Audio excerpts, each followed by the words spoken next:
feet.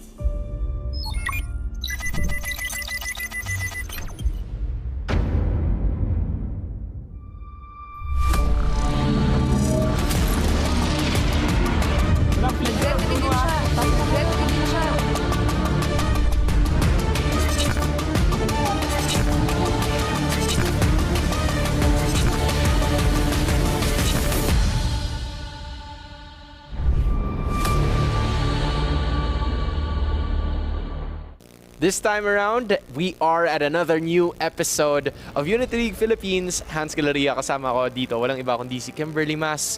And we are here to bring you another set of action and games that await each and every one of us today. Error Supremacy at Demonized Psyche ang nakita natin just yesterday. And it was a very dominating victory by Demonized Psyche. Ang nakaraan sa serye kahapon, 2-0. Oo nga pala. Pwede na pala natin gawin pwede, yun. No? Kasi pwede. kahapon yun. 2-0. Actually, so far, Hans, just to recap yung mga nakita natin this week, it's always a clean sweep. Yep. So hopefully, maging talagang BO3. Oo nga BO3 sa ating serye. I mean, we don't know, right? And mukhang may meta na nagaganap dito. May mga certain picks talaga na komportable yung mga players natin. And hopefully, we'll see a whole lot more heroes dito sa ating susunod na serye, which is gonna be Minerva Esports and MKHR Esports. Well, there's still gonna be a lot more matches in store, pero nabanggit na ni Burger Kim or ni Kimberly, or what you wanna call her, ang lahat ng mga matches natin. Let's get the show on the road. And Hans Galeria, Hans Christian, let's I go. don't even know. Go ahead. Yeah, whatever you want, diba? And speaking of Always whatever on the they way. want, mukhang ganun pa rin naman yung bands natin ngayon. Harriet, you got the Where there Matilda. is Uy, light, bago to. there I think are bago. also shadows. Alam mo, minsan pinapair to sa chip eh. Sobrang annoying, only gank, only teleport, only map control Wala, na men. meron to. Ano, if See value gusto in mo, me? galing ka sa US, should. punta ng Pinas. Ganun ka At lawak. mahal. Ayan na, ayan na. Ay, ayan na. Ayan na. Di ko Ayan alam na. kung mas gugustuhan ka ba yung Loyi or chip. Sa totoo Actually, lang, hindi ko both alam. good. Sa Kasi totoo lang, hindi ko alam. ikaw, Ano mas gugustuhin mo, Chip o Louie? Loyi, kasi ano yun eh, one of the first few heroes na ginamit ko rin. Okay. Oh. May konting bias. May, Konting onti lang naman. Onti lang naman. Ako, I would agree. Kasi yung chip, medyo kailangan mong aralin talaga paano ganyan. Hindi ko alam. Medyo nahihirapan ako pag bili ko sa kanya. Pero once kasi na na-master mo siya, I think that's a different level of wow. Ang lupit pala nitong hero. Ang hirap actually like when the first time na trinay ko tong hero na to, I was like, how does this work? Kasi diba, ang daming mga pwedeng portals na i-teleport mo. And honestly, ang weird lang din na sila yung nag-ban out ng Loyi kasi that's a potential combo. Pero ngayon, no, nag-block in the... Ang bilis ng picking dito. Pati yung bans nila, ang bilis. Feel ko pinag-usapan na nila to. At ang tindi din ng mga skins nila. In all fairness, Oo, naka-Transformers, tapos naka-epic skin yung Minerva. I see it, I dig it, I respect it a lot. But on the same side, or on the other side, we're talking about MKHR Esports. That's gonna be a Faramis to complete the first three. Tatanggal nila ang Valentina. Makes a lot of sense. Kung ayaw mo na magaya yung Netherrealm, that's the only person and that's the only hero who's capable enough to do that. Yeah, now here's the thing. Ika-counter out ba nila tong Faramis? Mid-lane Faramis kaya to? Or minsan ginagamit rin as roamer eh. So, yung malaking problema lang dito is I like the chip and I like the Faramis here kasi pwedeng i-sustain yung class. But at the same time, only ganks kasi yung pwedeng gawin dito ng chip. And I don't know if Minerva actually pulls this off, magiging maganda. And I would actually personally prefer the Minotaur dito over the Brock. Actually, although kung saan ka naman mas comfortable, anong gusto mo, di ba? Minotaur. And in terms of the current meta, ito talaga yung makaka-benefit. Yeah, now I'm actually interested with the gold lane matchup. Kasi anong pipiliin nila dito? Oh, Wait lang. Wait, I thought Roger yung magiging gold lane. Di ba kasi yun yung meta? Yes. Gold lane Roger, pero wait. So, Terizla or X-Borg gold lane? Interesting. I guess we're about to find out kasi hindi pa tayo sigurado kung sino ba ang gold laner sa kupunan ng Minerva Esports. Meanwhile, for MKHR, you're looking at a Leslie, a hero that hasn't really been picked for most of the time, and then Ixia too. Occasional na lang siya napipili sa pro scene, but this time around is gonna be making its debut here in this matchup. Ito ang unang pagkakataon all throughout the past episodes na walang Nathan dahil ban siya. So now, it's time for the rise of the new gold laners, and I can't wait to see how it all unfolds with this one. Yep, we're gonna go to the Land of Dawn here sa ating episode na to. Again, a best out of 3 series for this one. Minerva versus MKHR. Parehong M, pero syempre, iiba yung magiging sagot or resulta sa ating laban na to. It's only gonna be one victor. Pero ngayon, first game pa lang naman to, Hans. At tingnan natin, no, hindi pa rin talaga clear ngayon. Ito yung maganda kasi sa lineup na ganito. Sobrang flexy. I think, if I'm not mistaken, TNC Pro Team na gumawa na ganito. Yung heavy sustain on the side lanes para pwede mag-rotate yung mid and roam dito. So possible na ito yung stratch. But looking at this, teka lang. Nag-swap sila. So, okay, that makes more sense. That makes more sense. Kasi kanina naka-retry yung Roger. So now they're gonna go for an X-Borg jungle.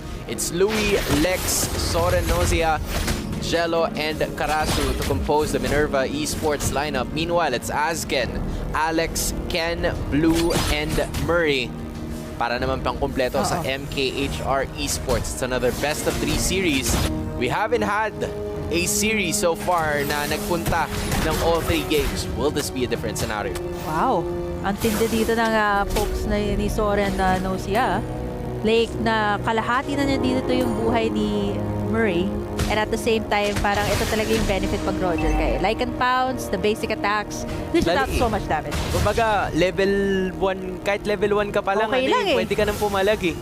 Anytime, especially pag Ixia pa yung kalaban mo. Kasi yung Ixia, it's the same as Nathan, right? Kailangan pa ng items niya. Katulad ng ganyan, just to make sure. Kaya kung titignan mo na mabuti, aggressive si Soren Nausea, alam niya na si Murray hindi pa siya gaano masasaktan eh. Pero pag tumatama yung mga ganong first skill niya, that's the time na you have to worry a little bit more. Yeah. Kaya nga ngayon, napa-atras silang dalawa. Actually, both at the same time. Actually, siguro si Soren, sabi niya, hindi mo tayo magiging aggressive. Yep. Kasi you don't know when the backup's gonna come up. May back siya tuloy. May Minotaur, meron din dito Barats na talagang pwede mag-responde dito if ever ma-pick up. Bottom side though. Ay, papalag si Alex tapos nag-flicker lang. Uy, highlights yun Para at least hindi ko makasustain ng extra. Pero andyan naman si Alex. Kung gusto pa sana mag-buy ng time, will be able to stay alive. That's the question. Yes, he's still alive. Pero wala na siya. Courtesy of Louis, that's the first skill. Purify gagamitin na rin.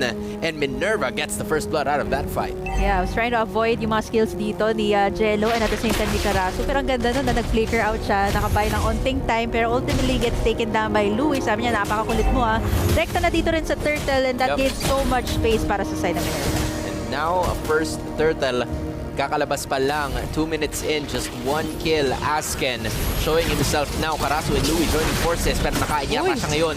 Nagamit na rin itong last insanity to throw out the damage output at mababawasan na naman. Asken goes down, pero si Alex papalag na naman. The Arlot ang ganti ng Ape final slash kontra doon sa dalawa. And then going on to the Soren Nozia. Bakit ka nandito sa bandang ibaba? This time around, it's Murray joining the party. Jello left all alone kontra sa 4 ng MKHR. Napakaganda, Murray. At the same time, no, naka-sticker pa siya doon. Sabi niya, ako yung mas may range dito eh. May ultimate na rin siya. And they got in the Turtle what they wanted. Magandang start ito para sa side ng MKHR. But at the same time, no, kailangan rin nila mag-convert with the tower takes after all of those takedowns. Yup, with that, it's a 1.3k gold lead na pinanghahawakan ngayon ng MKHR Esports. And they're gonna have to take care of that lead, lalo na yung Ixia nitong si Murray is really gonna pay dividends for them with another final slash to give at least a good amount of damage dito kay Karasu, who's trying to hold his own dahil siya na lang ang hindi pa naliligwak o hindi pa namamatay sa the rest of the members of Minerva. Ang hirap rin talaga no, kalina yung Terizla and Arlot, no? Ang daming sustain and at the same time, no, hindi ka basta-basta makakatakas sa lane mo. Yun yung kinaganda dito ngayon sa XP lane. But looking at this 10k, it is gonna be MKHR yung may onting lead dito, which means that they need to punish someone. May range sila dito ngayon in the form of Jello. Let's see if they can take him down. Pwede siya mag-tower dive, Napapaligid na naman itong si Murray. Ginamit na lang niya yung full barrage. Pero finol barrage din siya pabalik ng 4 na members coming in from the side of Minerva. And now we are all at square one once again. Pero hindi pa doon natatapos kasi kumukuha sila ng energy shields. And that's gonna be extra gold. Louis, sinalubong yung dalawa kahit di niya kapamilya. And then going forward, Lex heading forward or heading out with that last insanity. Gusto ko dito si Louis. Gate Crasher sa lahat ng party dito ngayon. Kasi honestly, kung mapapansin mo yung rotation niya, ito talagang kinaganda sa chip eh. pwede kang mag-rotate anywhere, pwede kang mag-assist. Kaya naman parang kampante rin dito yung mga teammates niya mag-full engage sa mga clash. At very calculated din yung timing. Taking care of business here are both of the teams. Kumbaga alam nila kung kailan sila papasok at kailan sila lalabas, when to use the full arsenal that they have. So far, Louis once again joining the party, just like what we said a while ago, na mapaligiran na nga si Soren kanina pero hindi niya hinayaan na mawala yung Roger on his sights. The turtle finally spawning. Karasu, binibigyan lang ng vision yung ibang members. Uy, ayan na, yung penalty zone. Sobrang low dito si Alex. Pero sabi niya, ire-retry ko muna Azken. Soren, gonna go for the like and pound. Uy, Sustain niya konti. Kaso lang, sabi ni Alex, hindi na siya makafind. Sa ganda ng full barrage doon from the backside from Murray. Causes the members here of Minerva to be really low. Kaso lang, double kill dito ngayon. Ang Roger nagwawala. Mapapunish kaya siya dito. Triple for Soren, no siya. But that's gonna be a shutdown. Care of Azken. Pero ngayon, sobrang low nila. Care of the slows coming out from Zello. Isa pa. At mapapaatras ngayon si Murray. That is a triple kill. Courtesy of Soren Nozia. Siya lang ang napapagsak sa pagkakataon na yun coming in from the side of Minerva. Pero mukhang darating ng mas maaga yung extra scaling coming out of that Roger dahil kita mo naman with that triple kill, nakuha na siya ng Windtalker. The Ogre Tomahawk is about to be built and then andun din yung Vampiric Mallet that is really gonna give that Roger yung extra na lifesteal that would be necessary para makapag-engage siya ng tuloy-tuloy when required. Kaya as you can see, right, Soren Nozia, hindi na siya nahihiya ipakita yung sarili niya, especially with Louis, na andun na naman, sumalubong na naman and they're successfully taking down that top lane turret. Yeah, just like that, no? Yung kinaganda talaga dito sa Roger, if you're low, pwede kang habulin. And at the same time, masakit pa yung basic attack niya as a human form. I think he's building up that item, third item to be an endless battle if I'm not mistaken, para tuloy-tuloy lifesteal at the same time. Kaya naman, kung mapapansin mo ngayon, yung side ng Minerva, nahihirapan sila mag-abante konti. Uy, kumbaga sinide-step pa ni Jello yung final slash nitong si Alex. Would have paid well for them if they want to. Pero hindi mangyayari yon. Instead, hatak na lang. Punta yung EXP dito kay Azken. So at least, that's a win that they will take. Dikitan para naman ang ating laban ngayon. So far, Kim, this has been the closest it has ever been in a 7-minute mark. Kasi dun sa iba natin nakitang mga laban, alam mo na kagad pag sobrang dominating ng kabilang team. Pero ngayon, it is still anybody's ball game. 600 gold separating these two teams. Astral Echo already showing out. But the question is, who will make the first move? Turtle gonna be... Nila ang 4 sa kanilang 5 skills. And with that being said, Minerva also taking care of business, making sure na walang makukuha sa kanila. Pero may final slash doon sa dalawa. Jello gagamit na rin. Will he be able to try to escape? Magagawa niya yun using the Rovaria. Pero ngayon nakaposisyon na yung iba sa mga members dito ng side ng MKHR. Knockdown. Wala na naman yung Arlot. Pero kuha na naman nitong si Lex. Courtesy of that last Insanity Retribution. Yung kanyang pagkuha ng penalty zone. That is going crazy. Mula sa kupunan ng Minerva. And they're bringing everyone from MKHR down. That's a 4-for-1 trade. Licks for the rest of MKHR's heads. Alam mo ba, yung sasabihin ko sana, yung chip dito pang gank, pero hindi pinapapunta si Soren sa kabilang side ng mapa. Kaya pala sabi ko, ubus na yung Torre habang nagka-clash sila dun. Tapos pwede na siyang bumalik whenever he wants to. Sa bilis pa niya pag tumatakbo, di ba? Soren, okay ka na dyan. Pwede ka na bumalik. Balik ka na sa sige, kabila. Ito, portal. Punta ka na dyan, pasok ka lang dyan. Dito ka lang agad. Nakakalito yung ganyan, no? Nakakalito. Akala mo nandun sa bottom side. Ito pa yung crucial sa mga shot calls. Sasabihin mo, nakita ko siya dito sa top side. Tapos sabi nung kabila, hindi, nandito na sa bot side. Paano yan? Kanino ka maniniwala? I was about to say, kasi if you're using a chip, right, it's a hero that requires good shot calling. It's a hero that requires good game IQ. Like, timing din. Kailangan alam mo kung kailan mo gagamitin yung portal, kailan mo dapat ilalapak dun sa iba sa mga kakampi mo, kailan mo sila isa-shot call para, di ba, sino dapat ipapasok, kailan sila dapat entrada, gumamit na naman ng full barrage si Murray, damage, Karasu, Sorenozia, lumakbang patapat, pero doon naman yung pagdabog na galing dito kay Blue, and now everybody is stuck. Nagamit na rin yung Nether Realm, but who will be able to stay alive? Wala pa nagkaamatayan dito. Pero ngayon sa sugat is Murray. Last Insanity. Murray is actually down. Blue is going up next. Alex joining the party. This time around, gagamit na naman ng final slash, and everybody else is just trying trying to secure the extra kill that is going to be necessary. Pero at the end of it all, it's Minerva getting a 2-for-1 trade. Can I just say, Hans, they have finally found a match. Yup. Really, really very tight ngayon in Yup. terms of the score, in terms of the goal lead. I would say, nagpapendulum lang dito ngayon yung goal lead. Minsan nasa side ng MKHR, minsan nasa Minerva. Pero ang ganda ng clash na yun. Shade, CC, you got the penalty zone. Tapos nung natapos yung penalty zone, dito si Blue sabi niya, pwede rin ako. Meron din akong settings dito. Papasok ako, flicker in, gets that Minoan Fury. At yung maganda pa doon is may follow-up dito sa kanilang Laban ng sustain. Itong nakikita natin so far. I mean, Louis doesn't have that sustain factor. Pero ang dali niya kasing madadala yung mga kampi niya dun sa clash kung kinakailangan siya. And in addition, you have Ken on the other side. Very good use of the Cloud Altar as well. Pero mas marami ng talagang damage itong Sorenozia compared kay Murray, which is the reason why nagkaloon sila ng 2 kills in that process. Yeah. It's still a 4K gold lead na hinahawakan dito ng kupunan ng Minerva. And it seems like they're the only ones in that Lord pit.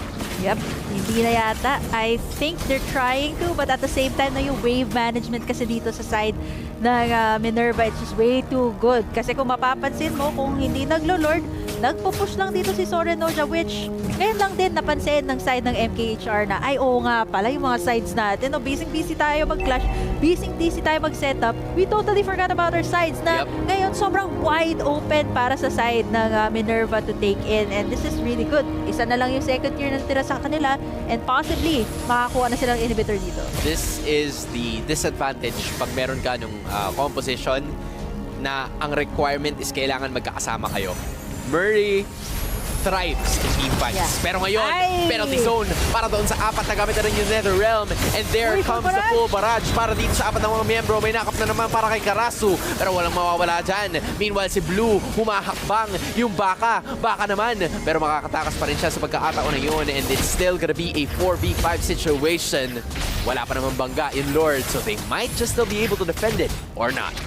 Murray, I think matutunaw niya to. Ito yung malaking problema sa composition nila ngayon. Yep. Yung pwede makahuli sa backlines or kay Murray, which is the Ixia right now, virtually untouchable ngayon. May Netherrealm ka, may Arlot ka pa, and at the same time, you got the Minotaur to frontline. For I totally even forgot about the Barat. Napakaraming bodyguard dito ngayon ni Murray. So they really have to watch out for that sa mga clashes ngayon. Kasi this is a different ball game right now. Naka-scale up na mid to late game. Yep. Ixia has pretty much gotten in all the items that she needs to be able to dish out that damage. At kung mapapansin mo, napapa-atras ngayon yung side ng Minerva pag nilalabas na yung full barrage. Yeah. The only problem that I'm seeing here is itong si Azkin, kailangan niya mahanap yung perfect hero towards that. Kasi medyo nahihirapan siya in locating yung mga best case scenario in terms of heroes. Kasi kung titignan mo, Louis and Sorenozia both have purifies. So, hindi niya basta-basta makakain yun. Hindi niya basta-basta magagamit yung Detona's welcome niya just because of that. In addition, Blade Armor para kay Karasu. So, even with a full barrage, the ultimate na manggagaling dito kay Murray, hindi talaga siya magagalusan as much. So, he could still engage, go for that penalty zone, hintayin niya lang yung flicker na mag-recharge at, you know, mag-respawn, and it's gonna be another fight na kailangan nating abangan. Yung magandang ginagawa dito ng MKHR, kung mapapansin mo, nakaabang talaga sila dun sa portal. Di ba may 4 yun sa mapa? 2 dun sa top side, 2 rin dun sa bottom side, marami dun sa mga bushes. And yun yung ginagawa nila kasi nag-a-anticipate talaga sila na maggagawa dito ng play si Louis. Pero what if hindi siya gumawa ng play, di ba? Pero ngayon, mukhang nag-iisa siya dito. I don't know what the call is. It looks like everyone's scattered around the map, but it doesn't matter kasi may portals naman ngayon si Louis. What they're trying to do is kind of like wait for like MKHR to like make a mistake here. Pero ngayon, takes. Looking up the damage. Yeah. Immortality naman siya. Yun yung advantage kapag meron ka ng export na naka-immortality. Kasi Ang hirap na nakakatamad kahit anong mangyari sa'yo, okay ka lang. Nakuha mo pa yung purple ng kalaban, literal na immortal ka talaga. Kasi magagamit mo yung last insanity mo ng 2 beses. That gets out a good amount of damage. Karasu, penalty zone na naman doon sa may batalikuran. Successfully taking the Lord are the rest of the members of Minerva. Pero si Asken na naman ang kanilang pupuruhan. Alex hindi sa batalikuran. But it's too little, too late. Full barrage gagamitin na rin. Pero to no avail. Walang mawawala sa pagkakataon na yun. Louis joined the party. Will they be able to take Alex down? Sabi niya, sige, lalaban na lang ako. Pero hindi pala. Pero kontra naman. Muli itong si Lakes. And at the end of that fight, it was only Azken that went down, but Azken was all they needed. Yeah, the jungler, and at the same time, the one who can actually use that Detone as well para ma-punish either dito si Soren or maybe even Jello kung nahuli niya at the right time. But looking at the items here, definitely, Layo. ang palas item na dito yung Minerva eh. Ang layo nung items nung Roger compared sa items nung Iksha. Murray needs some catching up to do kung gusto niya na makapalag pa siya dito. But time may be on their side if they would be able to execute a very good knock-up courtesy of Blue.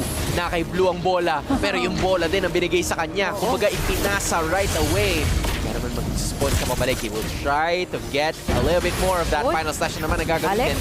Lord, andyan pa rin si Lex. Inaapoyan lang. Yung iba sa mga members na naman yung extra Minoan's Fury. Sinamahan pa. What a beautiful layering of skills. Pero si Lex, din mo yung target. Si Murray lang na ma-flicker para makalayo. May immortality tapos may Veraga armor pa rin. Alex nandun sa may badalikuran. Kaya hindi maituloy na Minerva yung gusto nila execution para shutdown. Para dito kay Jello. They wanna go ahead and continue with the fray. Last insanity na gamit na ni Lex. Andun pa yung immortality. Double kill para kay Jello. Too much. Ala Steph Curry. Pero Jello Curry para sa ngayon. Para sa Minerva.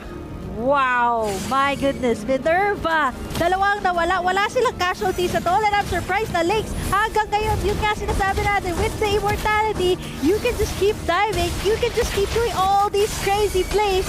Kasi nga, nasa kanila yung bola ngayon. Ayan, ito as welcome. Yung nahuli isa. Ayan na rin. Yung Minoan's Fury and the Netherrealm. Nice setup sa both penalty zone to end it. At si Soren, no siya, isa-isa. Inuubos yung mga members dito ng side ng MKR. What is this? Hindi pa rin talaga tapos. Dalawa na lang dito to defend the base. Make that two.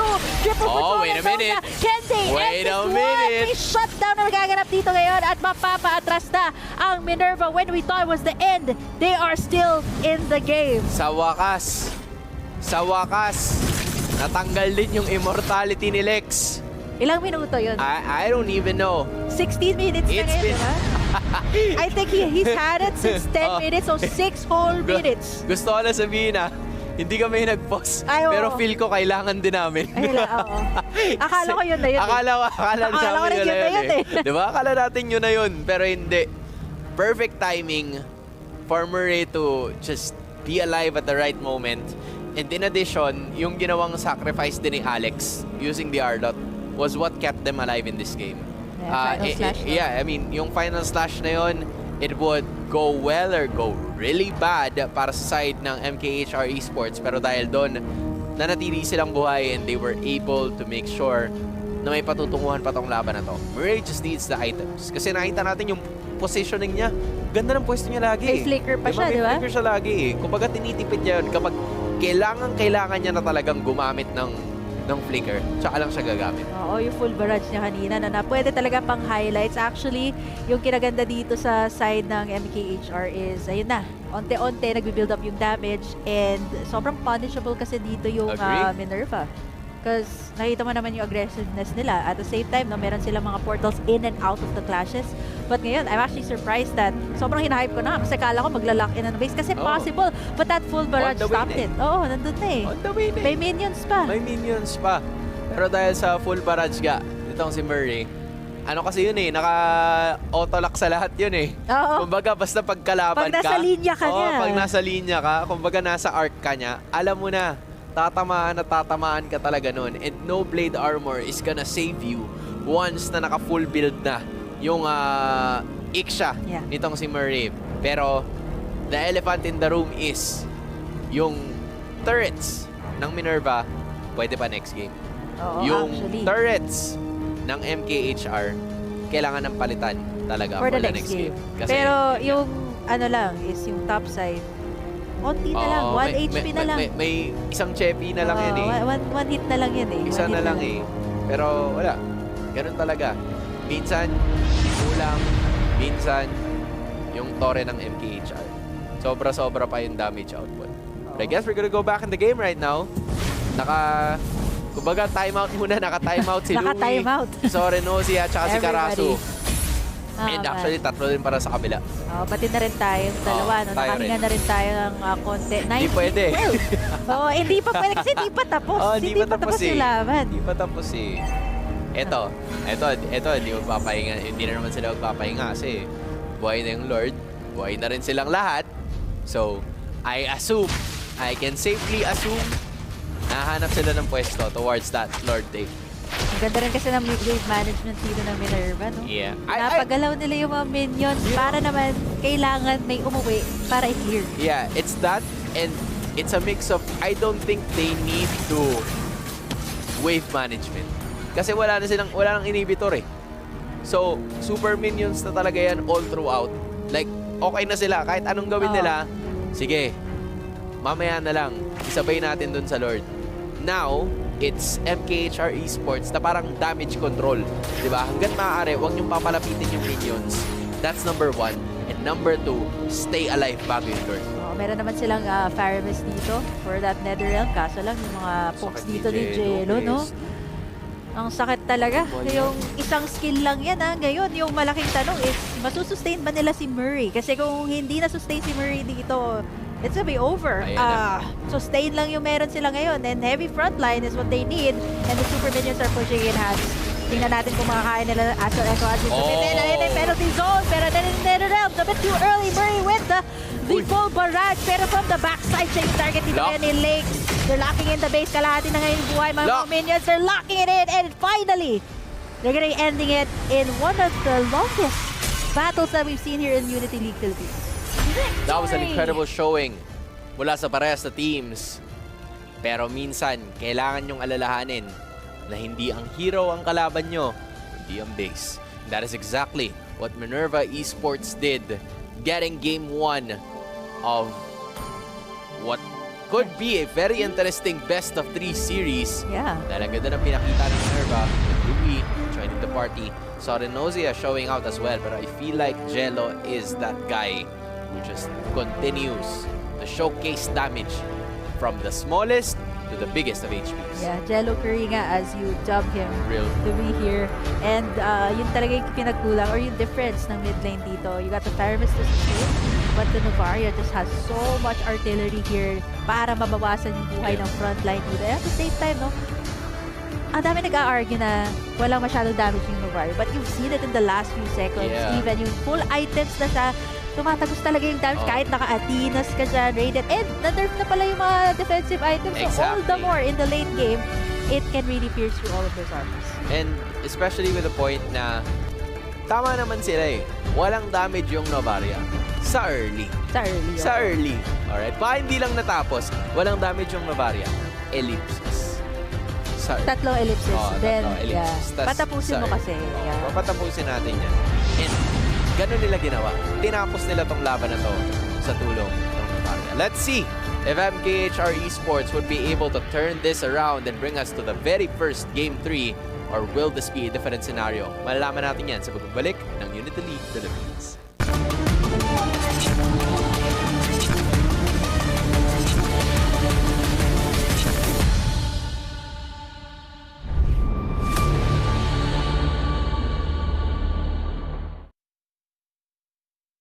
The Unity League Mobile Legends Bang Bang National Tournament is here, and we heard you.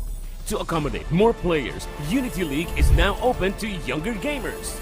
So if you are a Filipino citizen, aged 15 years old and above, and have never joined in any professional league, assemble your team and join now. Registration is still open for the National Capital Region, the Visayas, and Mindanao. The Unity League Mobile Legends Bang Bang National Tournament.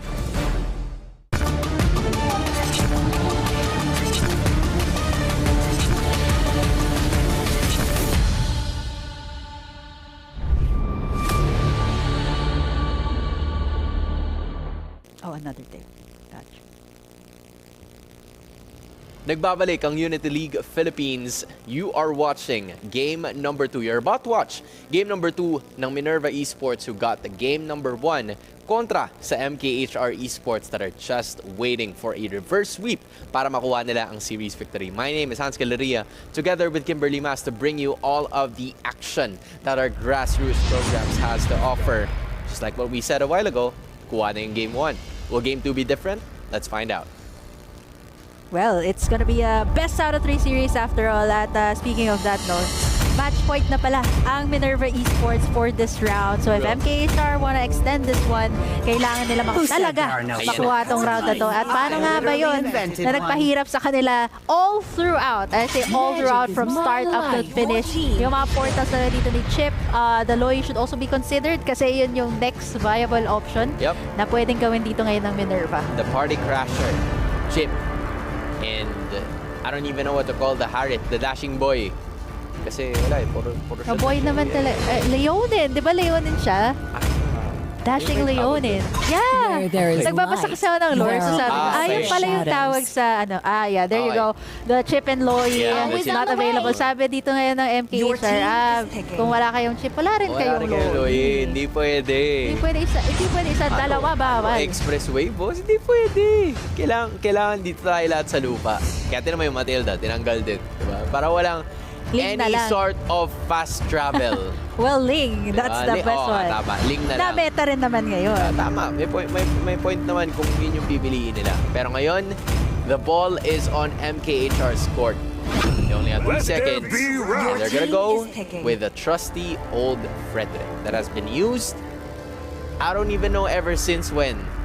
Actually, ever since it was released, may time na parang people were just kind of adjusting to it. Pero after that, tuloy-tuloy na eh. Actually, mayroon nga nag-argue na Fredrin is no longer meta, wala na yung tank meta, pero sobrang viable pa rin. You've seen it in the different matches, the taunts, the appraiser strat, I don't even know where to begin. Lahat ng deadly. And this time, sabi ng Minerva, okay, hindi nyo kunin, may jungler na kayo. Detona's welcome for you and answers to the Fredrin. You also got the Roger para sa kanilang side. Isa sa mga gold laners na talagang pinipili ngayon.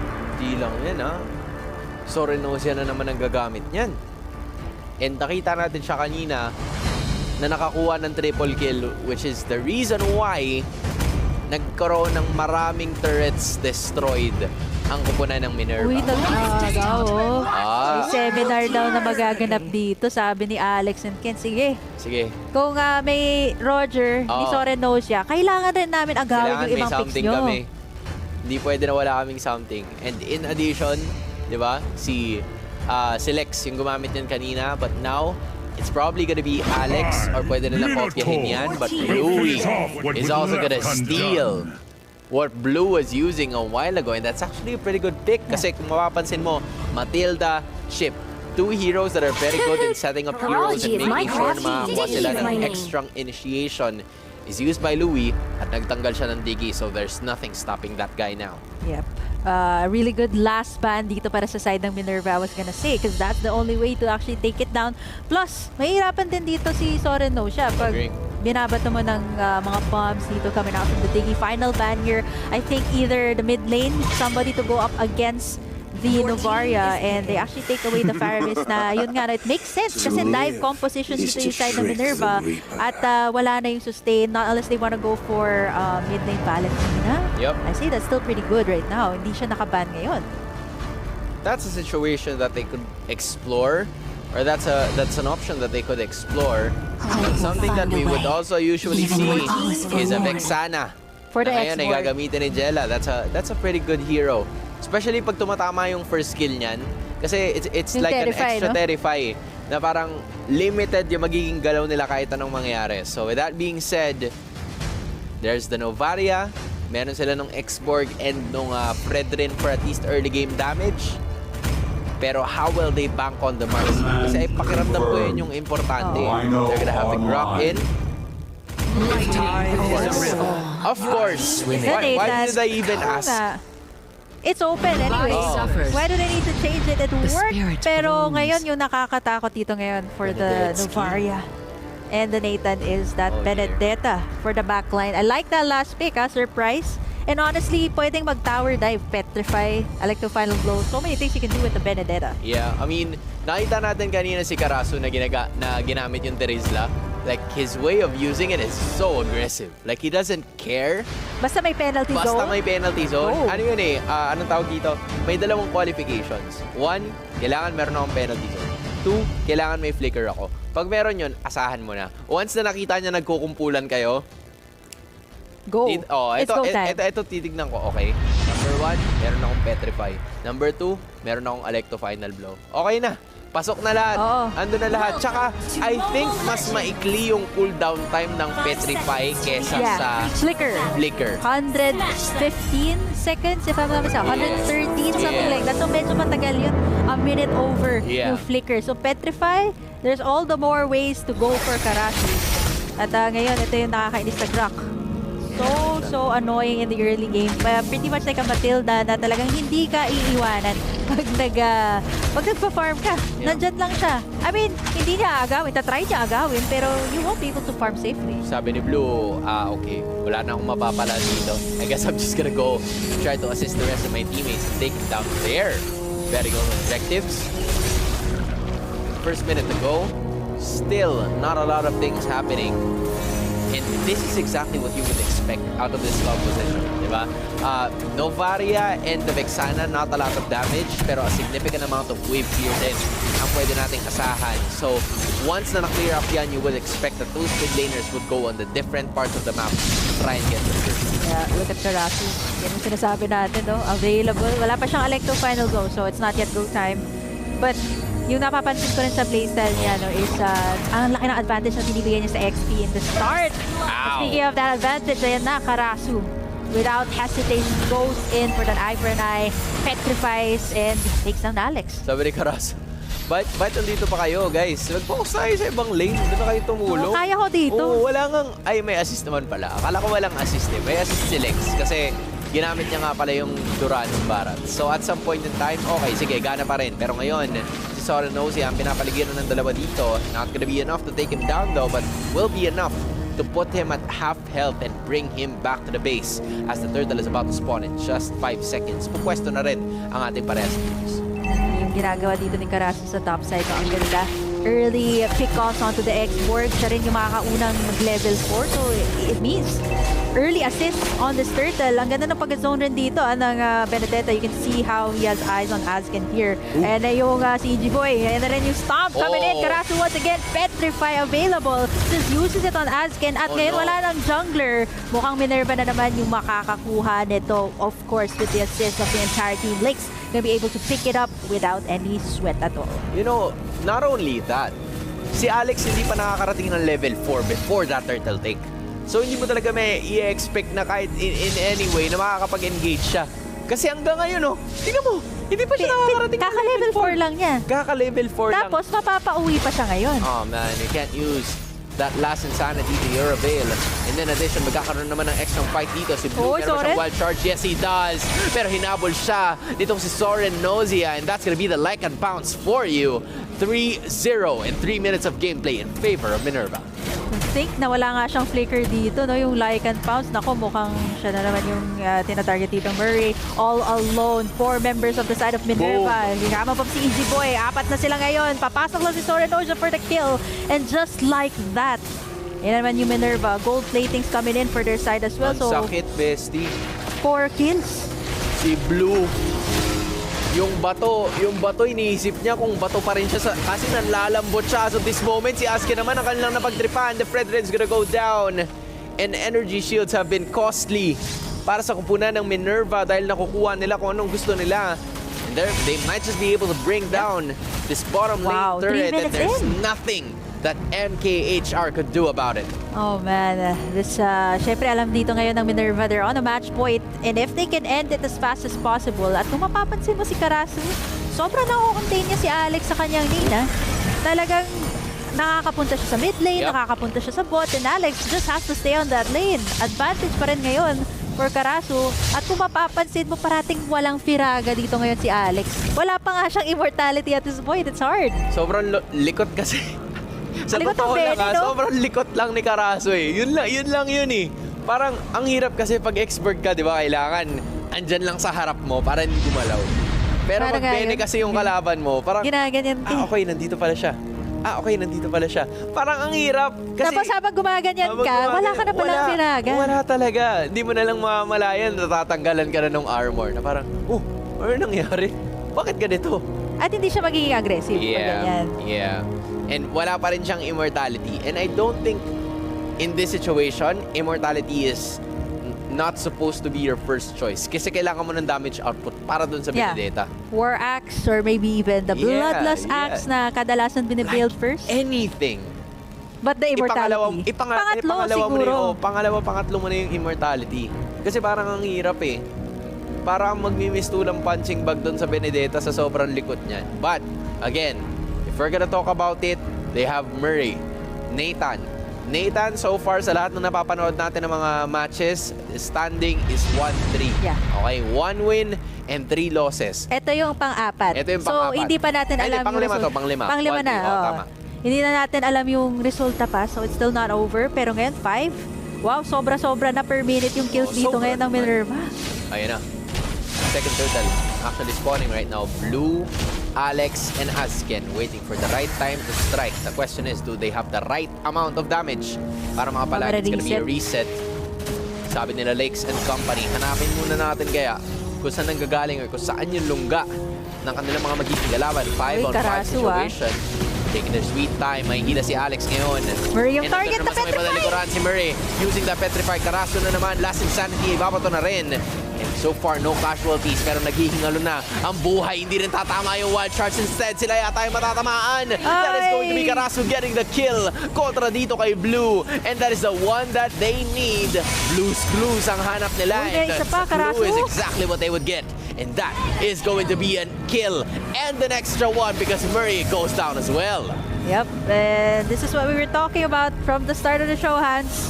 May Petrify, yes. May Electro Final Goal, yes. Pasok sa qualifications. Oo, lahat check. Kumbaga kung may things to do siya or kung may things to fill out. Check na check. Check lahat for Karasu and he has that things to do. All of them done. Take down Murray, have the Petrify up, and na-pressure out pa niya si Alex kung mapapansin mo wala na. Hindi nakaka-last Insanity, not as much as the side of Minerva kanina sa game number 1. At dahil sa likod nitong si Karasu, ang sarap ng buhay ni Sorinosia. Gusto ko lang sabihin, parang hindi natin siya nakita in this fight at all. Pero, meron na siyang 301 KDA at si Murray na naman. Bakit naman ganun? Yung wild charge gagamitin na rin pero para saan pa daw? Sabi ng Minerva, we're gonna take down 1 and 2, maybe 3 kasi si Blue ay nawala na rin sa pagkakataon na to.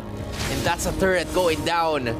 It's 4 turrets to none in favor of Minerva. Yep, hindi pa nakaka-clap back dito ngayon yung side ng MKHR. 0 kills in the 6-minute mark. At kung patuloy-tuloy ito na mangyayari, wala silang shutdowns. It's just gonna keep going at this. And sa sobrang dami nangyayari, Hans, turtle pa lang pala yung nagsispawn sa Land of Gods. 6 minutes in, wala pa tayong last turtle, Sobrang agresibo. Knowing that they are the ones in the lead, hindi sila nagpapatumbik-tumbik pa. Louie taking that star shutter like a champ. Nangangalahati yung kanyang buhay ngayon pero wala siyang pakialam as long as the rest of his members are A-okay and fine. And it doesn't matter anyway. Lamang naman tayo ng halos 10,000 pagdating sa ating gold. And as the turtle is about to spawn again, it's a little difficult, or it's not even a little. It's very super duper. Yeah, super duper difficult to try and contest for that one. Nako, tinitingnan ko tong ngayon like yung for Minerva. If meron man na pick off dito. Tapos na lang yung na pick off the entire game. Parang nakakaya yung mga ganun na moments honestly. Pero speaking of the pick off, it just goes on and on dito. Jello, just like that, lands on that Eternal Guard. Gets in that kill. Karaso ngayon, Askin, wala siyang kahit may tonta. Pinapetrify niya and goes in for the eye for an eye combo.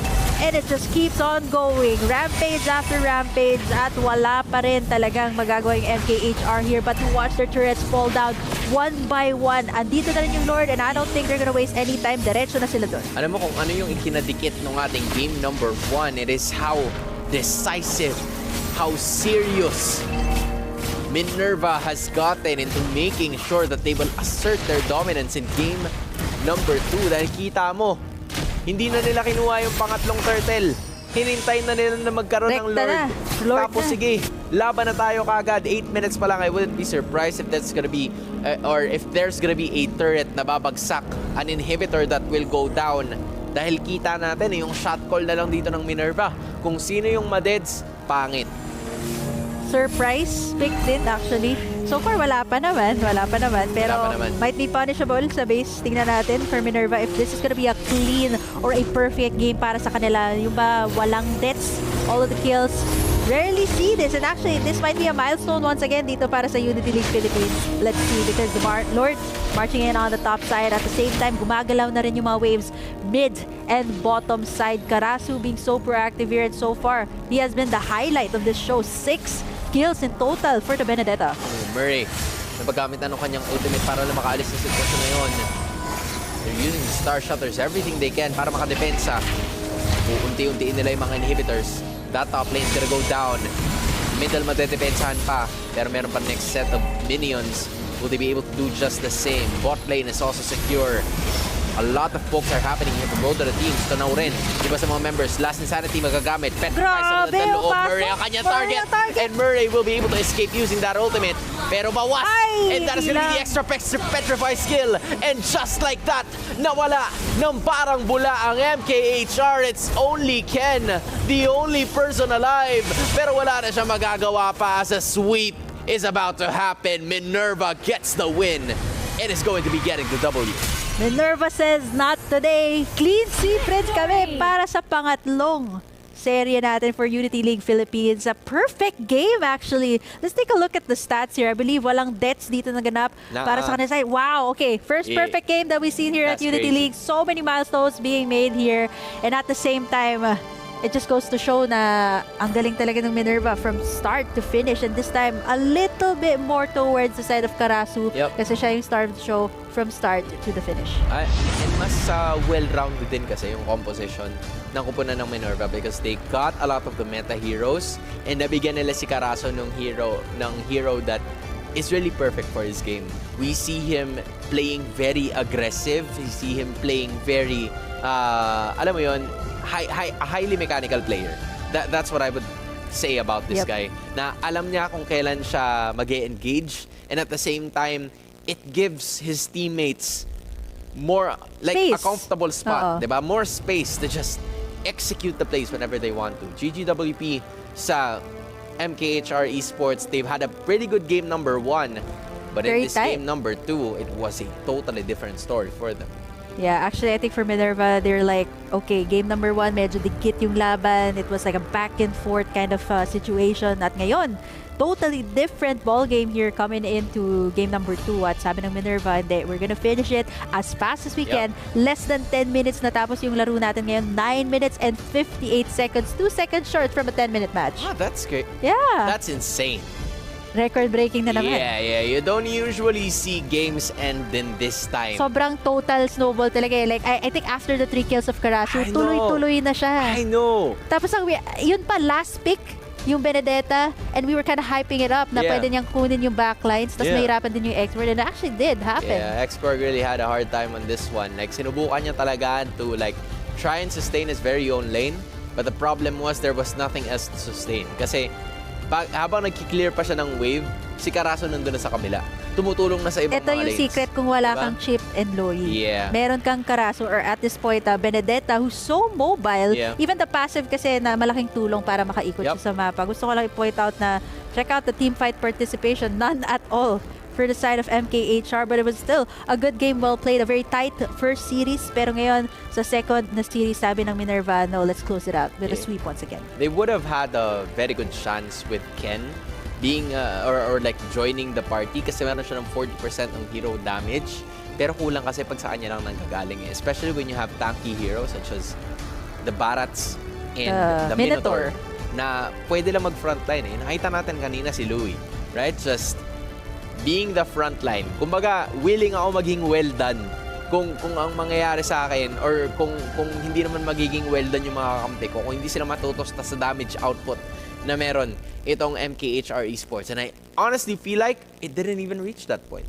Yep. Hindi tayo dumating sa punto na nagkaroon sila ng damage output that would be enough for, for the side of Minerva Esports kasi Makati talaga. It's so hard. Oh, Roger, lahat ng dives na, wala ngang Faramis dito wala pang Faramis Wala. to sustain all of that and they were still able to do exactly just that. Yung funny thing pa is yung last na magde-def si Ken sa base, like yung pwede mo lang gawin kasi dun kailangan pa precise yung I agree. tama mo ng second skill mo with the Novaria, and honestly, with Minerva crashing in with all of the super minions, it's just really hard. What an incredible match na nanggaling dito sa Minerva Esports and GGWP para sa MKHR Esports. Maybe we'll see you next time, but for now, that is the day. That is the game. In behalf of Kimberly Mas, my name is Hans Galeria. We'll see you on the next installment of Unity League Philippines.